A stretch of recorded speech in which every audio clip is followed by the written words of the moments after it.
बोलिए भगवान महावीर स्वामी की जय। एक बार एक व्यक्ति 8 दिन के लिए अपने परिवार से विदा लेकर कुछ काम के लिए विदेश में गया।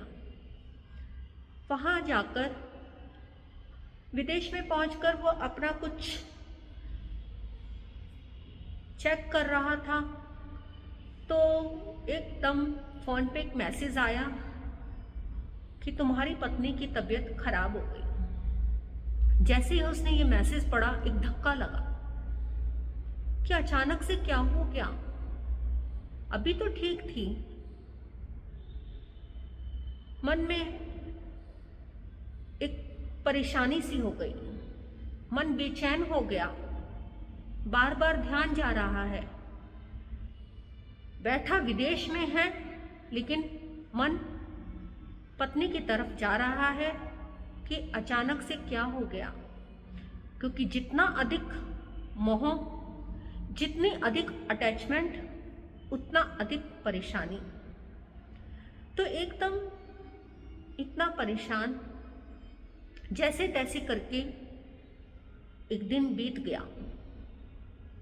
अगला दिन शुरू हुआ और फिर अगले दिन फिर मैसेज आया कि पत्नी को हॉस्पिटल में एडमिट कराया गया है। जैसे ही ये बात सुनी तो एकदम बहुत तकलीफ हुई और मन में विचार आया कि मुझे अभी ही चेकआउट करना है, कुछ समय को सीमित करना है। जो काम 8 दिन में पूरा करना था मुझे फटाफट जल्दी से 4 दिन में ही पूरा करके मुझे वापस लौटना है और अपनी मिसेस को देखना है, अपनी पत्नी को देखना है। समय का संक्षिप्तीकरण कर दिया, सीमित किया समय को कि जल्दी से काम को खत्म करके जल्दी पहुंचना है। मन बेचैन है। अब जैसे तैसे करके वो दिन भी, दूसरा दिन बीता और तीसरा दिन आ गया। तीसरे दिन सुबह उठा तो एक मैसेज आया फिर से कि पत्नी की तबीयत बहुत सीरियस हो गई, बहुत गंभीर हो गई, उसे आईसीयू में एडमिट किया गया। अब जैसे ही ये बात सुनी एकदम परेशान और सब कुछ छोड़ा। नहीं, मुझे कुछ नहीं चाहिए, ना मुझे व्यापार चाहिए, ना मुझे किसी से कोई संपत्ति चाहिए, मुझे कुछ भी नहीं चाहिए, कोई नाम नहीं चाहिए, कुछ भी नहीं चाहिए, कोई धन दौलत शौहरत कुछ नहीं चाहिए। और मुझे फटाफट अपनी पत्नी के पास पहुंचना है। सब कुछ छोड़ा और गति को तीव्र कर लिया और चलने को तैयार हुआ। आपने देखा कि जैसे ही पत्नी की बीमारी का सुना तो एकदम धक्का लगा। क्यों लगा ये धक्का? क्योंकि वहां क्या था? स्नेह था। जितना अधिक स्नेह, जितना अधिक मोह होगा उतना धक्का ज्यादा लगेगा। और जब दूरियां होंगी तो कोई फर्क नहीं पड़ेगा। और जैसे ही हॉस्पिटल का सुना तो समय को सीमित करके, समय का संक्षिप्तीकरण किया कि जल्दी से काम को पूरा करके वापस अपनी पत्नी के पास जाऊं।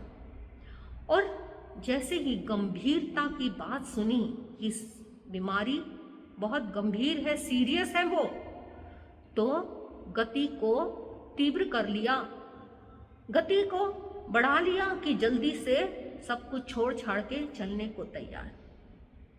तो ये क्या है? ये जीवन का दर्शन। हमारी जिंदगी का भी हर क्षण ऐसे ही बीतता जा रहा है, बीतता जा रहा है। तो क्या आपने कभी उस जीवन के प्रति गंभीर हुए? क्या सोचा कि ये जीवन क्षण क्षण करके बीत जाएगा और हाथ में क्या आएगा? कुछ भी नहीं। अगर अपने जीवन को गंभीरता से ले लें तो हम भी अपनी गति को तीव्र कर सकते हैं। किस प्रकार? धर्म की ओर तीव्र करना। जब हम अपनी गति को धर्म के प्रति तीव्रता से आगे बढ़ाएंगे तो हम अपने लक्ष्य को प्राप्त कर पाएंगे। आपने कभी सोचा कि पेड़ जितना ऊंचा है, कितना ऊंचा, तो उसकी ऊंचाई को कैसे नापा जा सकता है? उसकी ऊंचाई का पैमाना लगाने के लिए उसकी जड़ को देखना पड़ता है कि उसकी जड़ कितनी गहरी है। इसी प्रकार से अगर आत्मा का हमने आत्मा की गहराई को अगर हम जान जाएंगे तो हम सिद्धालय की ऊंचाई का पता लगा पाएंगे। धर्म में जितना गहरे उतर जाएंगे, जितना गहरे उतर जाएंगे, आत्मा में उतना ही प्रवेश कर पाएंगे। और जब आत्मा में प्रवेश करेंगे तो सिद्धालय की ऊंचाई को हम टच कर पाएंगे, उस सिद्धालय को हम पहुंच पाएंगे। सिद्धालय पर पहुंचने के लिए प्रभु ने भी क्या किया था? अपने धर्म से अपने आप को कैसे जोड़ा? ध्यान, साधना, तप, त्याग। 12.5 वर्षों तक प्रभु ने ध्यान साधना की, अपने अंतर आत्मा की गहराई में उतरे। जब अंतर के गहराई में उतरे इतना तो उन्होंने सिद्धालय की ऊंचाई को पा लिया। तो इस सिद्धालय की ऊंचाई को पाने के लिए अंतर की गहराई में आत्मा में डुबकी लगानी पड़ेगी।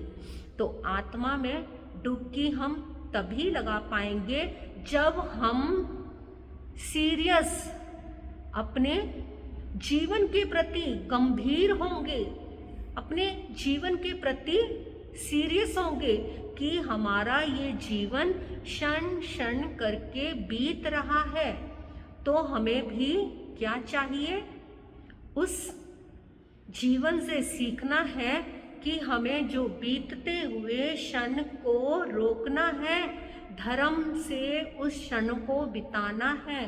तभी तो हम उस आत्मा की गहराई को जान पाएंगे और सिद्धालय की ऊंचाई पर पहुंच पाएंगे।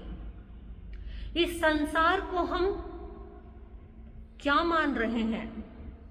ये संसार हम बंधन मान के जीते हैं। इस संसार को अगर हम बंधन मान कर जी रहे हैं तो हम कभी भी आगे नहीं बढ़ पाएंगे। संसार हमें मिला है इसीलिए कि हम अपनी आत्मा को निखारें। कैसे निखारेंगे आप जानेंगे, आपको पता चलेगा। इसी के साथ ओम शांति, ओम शांति।